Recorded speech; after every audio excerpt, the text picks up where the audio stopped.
Hi, this is Mrs. Wyrick, and I just wanted to give you a quick virtual orientation for our online course if this is your first virtual class or if it's been a little while.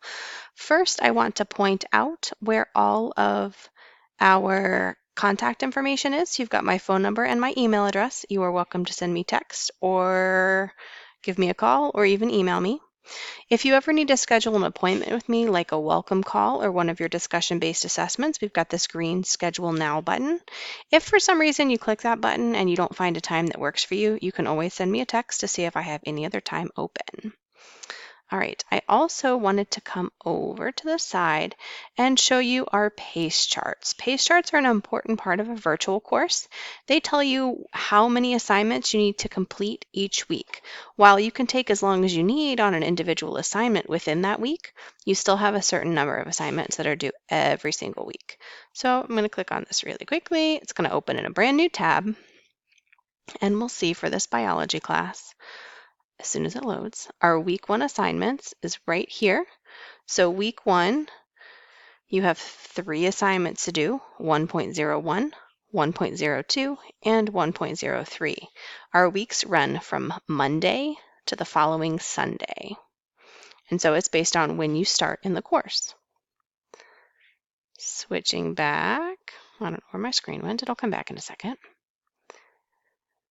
Here we go. So those are your PACE charts. And if you need additional help from Florida Virtual with technology, you do have the tech support line right here. I also wanted to show you down at the bottom, I have made some assignment templates for you. These also are Word-based documents. So when you click on those, when you're ready to do a lesson, this is a Google Doc that opens up. And what you would want to do when you're ready to do this practice writing lab report, once it's opened, you can't actually edit on this. You have to go into File. And once you go to File, you're going to click Download. And then you're going to open it as a Microsoft Word document. This will download it to your computer, and then you can save it on your computer, and you may edit it as you see fit. Another couple things I wanted to show you. I wanted to make sure that we knew what all the buttons meant. So the first button that looks like a little book on the top left of the black bar is your Lessons tab. The second button is your Assessments tray. This is where you turn in all of your assignments. The little house is your Home button, and that's going to take you back to this main screen that we're on right now. The 3 lines or the hamburger menu, that's your main menu. And the little envelope is your email icon. If you ever see notifications here, you definitely want to check that. That means that I've sent you some specific feedback about an assignment. We'll talk about that in a second. All right, so first I'm going to go into our Lessons tab, and we're going to take a quick look at Lesson 1.01. Remember, I downloaded that template right over here, so we've got that one we can use in a second. So to go into Lesson 1.01, I'm going to click on Module 1, Foundations of Biology, and then Lesson 1.01, Exploring Life. I'll notice when it loads, I've got my cute froggy picture. These little purple arrows tell me that I can toggle through.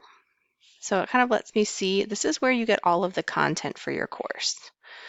Also, a really important feature, and it's always on the first page, is this box where it says Biology Notebook. And there's a downloadable file right here. This is your note sheet. It's not required that you turn in the biology notebooks, however, they are very helpful. Wink, wink, nudge, nudge. So the biology notebook is where you can take those notes, you can type in them, they're Word documents, or you can print them out and handwrite them, or you could just use them as a guide for your own set of notes. So make sure you check out the biology notebook for every single lesson. At the top, you'll see the Back, Home, and Next button. The Next button is how you're going to advance through the lesson while you're taking your notes. I'm going to skip ahead because I want to show you where the lesson is for this assignment. So I'm going to skip ahead to page 8. You're going to go through the entire lesson.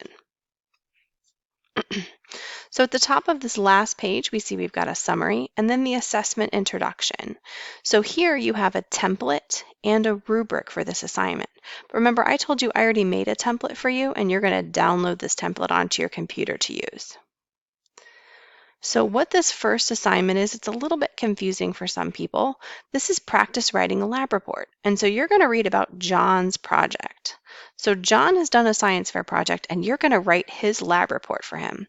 In order to find out all of the information that you need to complete your lab report, you're going to press these little purple buttons. Here's John's data table that you're going to include in your report. And here are his conclusions that you're going to include in your report.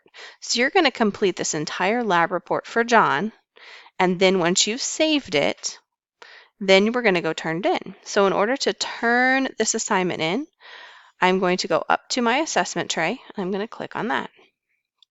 When I click on my assessment tray, it's going to have a list of all of the assignments for the course. I would select 1.01, Exploring Life, and then I'm going to scroll down a little bit.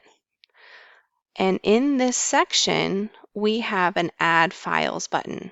So I would click Add Files, and then I'm going to choose a file that I saved, 1.01 Exploring Life template, and I'm going to go ahead and upload that file, and its name will appear right in here.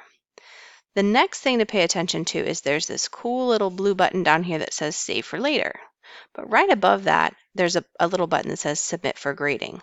Watch what happens to the blue button when I check the Submit for Grading. As soon as you're ready to turn this assignment in, check the Submit for Grading box, and you'll notice the blue button changes from Save for Later to Submit for Grading. And now you can turn this assignment in. Make sure your file is attached before you turn that in, though. So that's how you do your very first assignment. Once you go through the second lesson, you'll notice that it might be time to do your second assignment, which looks like I've already done, so I'll find another one. The ones that say exams are like quizzes rather than actual exams. The only ones that are real exams are the module exams. Let's see, I'm going to click on microscopes. This obviously is not the one you would do next, but you'll get the idea. So when I click on microscopes, hopefully a little quiz is going to pop up. And so this is my quiz, and I'm just going to answer the questions. And then when I'm all finished, I'm going to follow these directions. I'm going to check the checkbox at the end prior to submitting. And if I do that, my work will be lost. So the quizzes, you just go to your assessments tab to answer. When your assignments have been graded, you're going to go to the main menu, and this is where you open up your gradebook. When you open your gradebook, it will show you your percentage that you're complete, which reminds me, in the first 4 weeks of the class, you want to make sure that you're at least 20% complete. It's about 5% of the course per week, so you want to keep, if you're following the page chart though, you will get that 20% complete. So you're going to go into your gradebook, you can check your grades, and you can actually check your grading feedback in there as well. I write you notes for all of your assignments. I want you to get 100. If it's less than a passing grade, I'm going to email that feedback to you. But if you got, let's say a 90, but you want 100, I'm going to write you a note and tell you how to get to that 100. Hopefully this was helpful. If you have any other questions, feel free to reach out to me. Remember, my contact information is right on the home page, right here. Thank you, and I'm looking forward to a good school year.